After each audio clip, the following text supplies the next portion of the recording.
Just making sure something, folks. But yeah, this is a bit of a channel update, a bit of a channel vlog, if you will. And basically, it's a vlog that says back to normal. It's sort of. What I mean by sort of, folks, is today, the 15th. It's about 4:13, 4:14, I believe. No, about 4:16, I guess. Right now. About 4:15, actually. And yeah, I didn't do a video most of the day today because I was resting. First time I got to rest a lot today. The reason being is because, like I said, as the video in the title says, it's back to normal. Today marked the first day that my mom went back to work. And I guess to her, and I'm pretty sure a lot of the teachers are going to discuss this when they go over there, or have discussed this while they're there. Summer went by. The summer vacation went by fast. It did.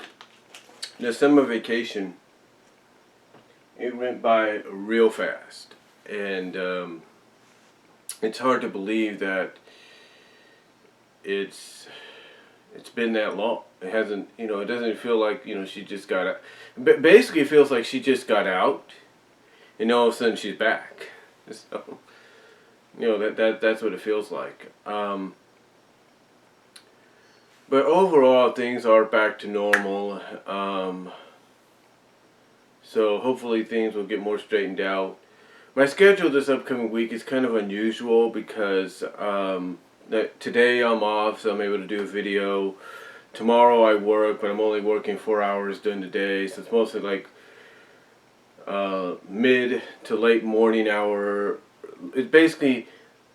It's sort of mid morning to early afternoon hours, basically is what it is. Let's just put it this way. If I was to put WrestleMania on right now, at the time I leave, it would just be getting over. This year's WrestleMania, it wouldn't even be over by the time I got back. That's basically how short my work shift tomorrow is. But I will say this, like I said, back to normal, can do some things finally. Yeah, I'm in my room, I'm not in the living room or anything, I haven't set that up yet, but eventually I will, so trust me on that. But yeah, things are back to normal to the point that I can actually look at my door here and not have to worry about it being opened up by my mom or anything, with her interrupting or wanting to ask me this or that, things, whatever.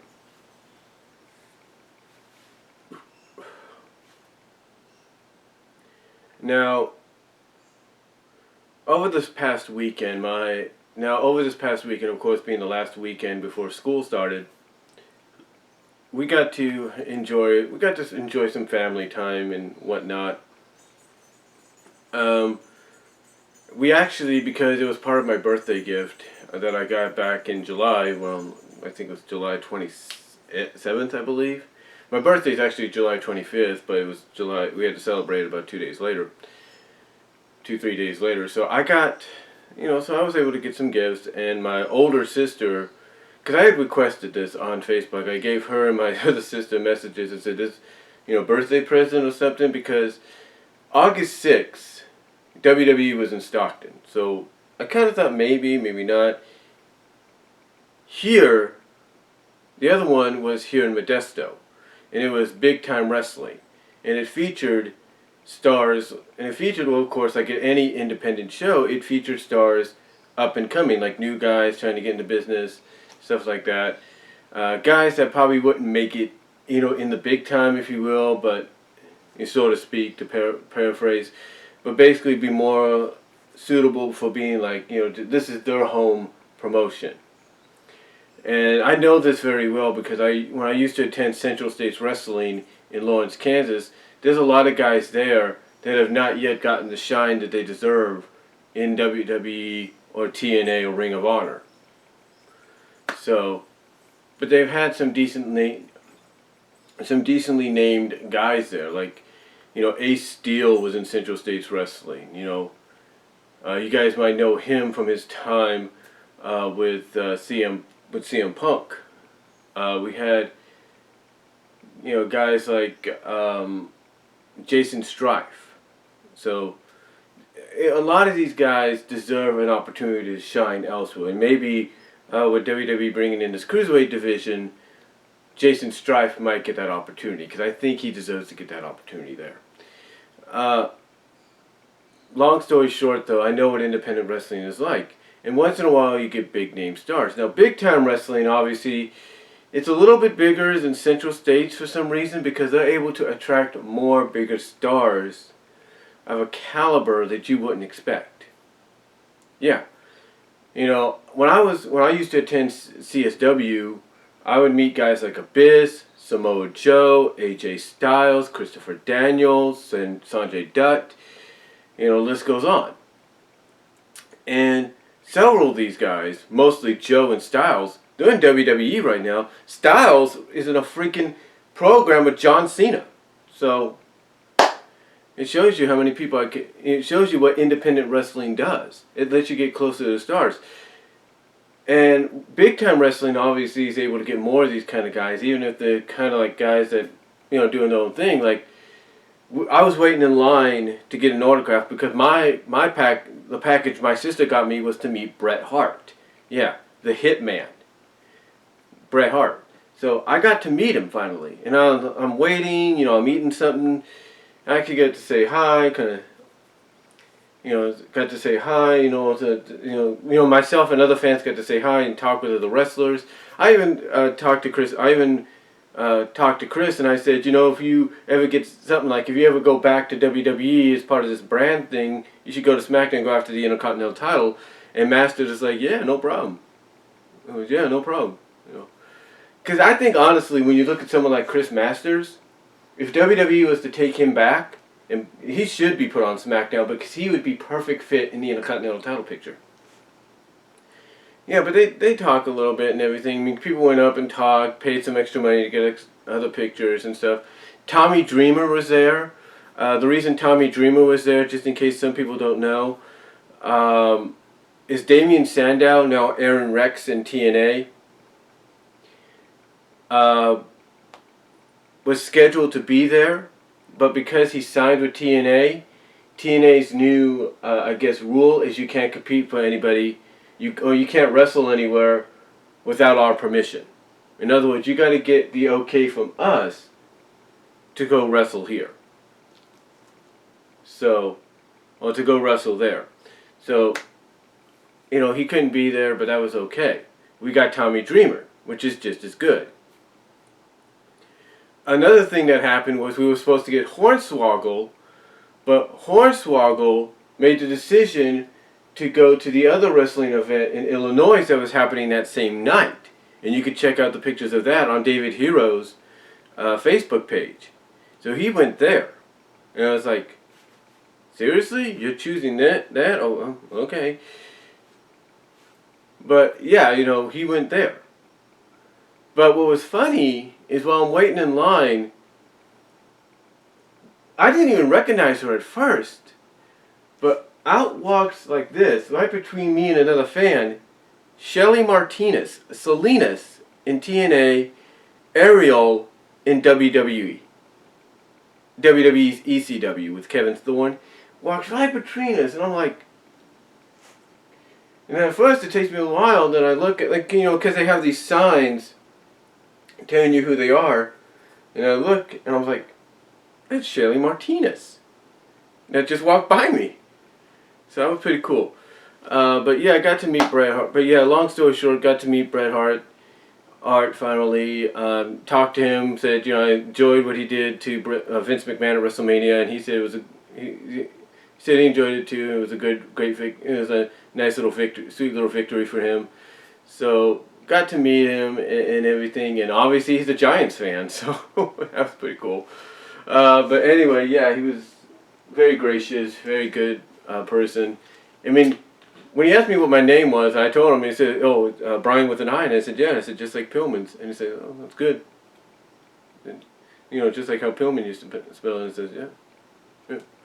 Same way. And that shows you, And that would surprise me. I'm thinking he's going to do a Y because a lot of people did it with a Y. But when he said with an I, first thing that popped in my mind, I mentioned it to him, was it's the same way Brian Pillman did his name.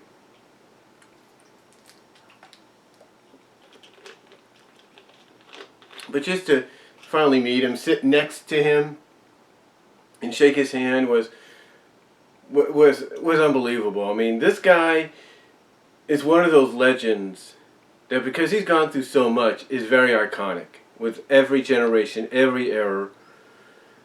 This is a guy that had the things that happened to him not happened, I think could still go in this ring maybe for one more year. I really do. But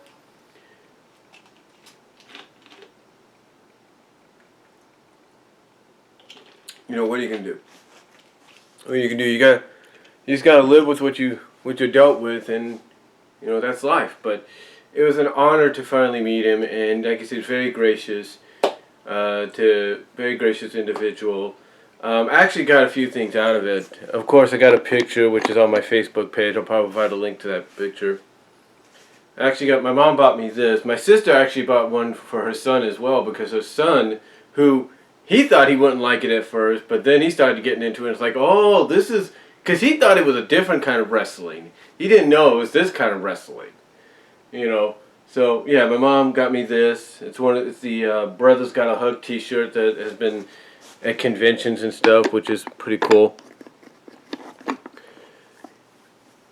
Also, and then of course here got me some Bret Hart shades, and he signed them, so that's pretty cool. And then somewhere in here is his picture that he signed as well. So you actually got to finally meet him, and it was just a real, like I said, just a real great experience to finally be there. And it was oh, never mind, I stepped on my bag there. And actually, it was my first real wrestling event I've been to since I left Kansas. I hadn't been to any wrestling event. And here's what's funny though. After I met Bret Hart, Kurt Wright, I think that's his name, Kurt Wright, he comes up to us and he says, and he asks how we're doing, that, and he says, and he basically, I don't know what brought this on. I think maybe because the ringside didn't sell out as much. But he basically said, hey, let me fix you up a little bit. Let me get you better seating. And next thing we know, we're being escorted out onto the field. Out into the field. We're given, where are they? Where is it? Right here. We're given these yellow bands. And we are seated at ringside. Well, not exactly at ringside. I mean, at first it was, and then we moved back basically a few rows back, and it was basically close enough to the action. But it was like, what brought this on? It's because, obviously, I think maybe some of us, along with other fans, because we noticed some other fans, I think we're getting the same treatment. Excuse me. But basically what happened was, we got the opportunity because, according to Kurt White, and he was telling some of the people around there, we were friends of Bret Hart. And it's like, okay, that's cool.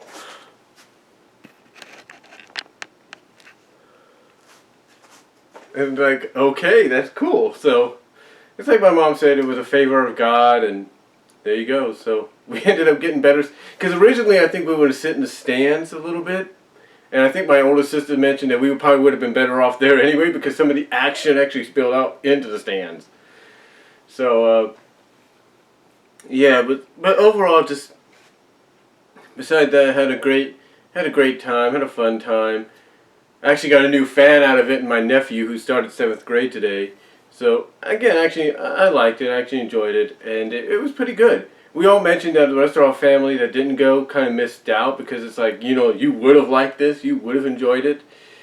So it was good. I mean, you can actually check out all the videos I took. I took about 29 videos, and that's the most I've uploaded on my YouTube page in a long time. of this event in Big Time Wrestling. I even put it together in a playlist. You can check out the playlist for it. But it was at John Truman Field in Modesto, the home of the Modesto Nuts. So, and it's obviously they've been there before earlier this year. So if they ever come again, maybe, I don't know. But I really enjoyed it, and I wanted to go because of one reason. This might be the only time I ever meet Bret Hart. I mean, there are several people I've talked with, several fans I was talking with and everything, and they were actually kind of surprised at some of the knowledgeability I had. Too, like when I mentioned who Shelly Martinez used to be in WWE's ECW, they're like, wait a minute, not really. And then they saw her put the teeth in, and it was like, that is Ariel. So, yeah, it was pretty fun.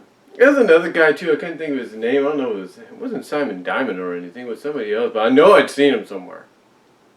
I know I'd seen him somewhere before. He had his phone talking to fans and all that. So obviously I'd seen him before.